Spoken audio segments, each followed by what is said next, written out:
In this video, we will learn how you can use the rep text in Excel. So let's look at our situation here. We have here a tab with data, and this is our employee data. You can see here we have the name, the ID, the name, the date of birth, the position, and we have some special notes. So in this case, you can see here Anna will be having a holiday leave for 2 weeks on the 1st of February.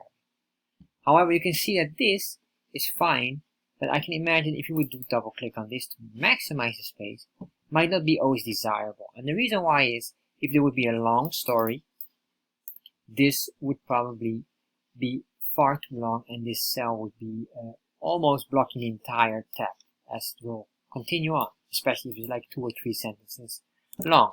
So what we want to do is we want to wrap the text. And what is a wrap text? Is basically to put an enter here below where the sentence continues until it fits the entire cell. So imagine like this. You can see here right now the cell is, or the cell is too small.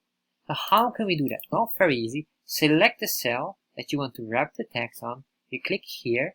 If you are not here, if you don't see this here, make sure you go on the Home tab. And then you select here, Wrap Text. Once you wrap the text, you can see automatically it starts to adjust. And if you remove this, it starts to become flexible as well. So if we have here a very long sentence, let's copy this. There you are.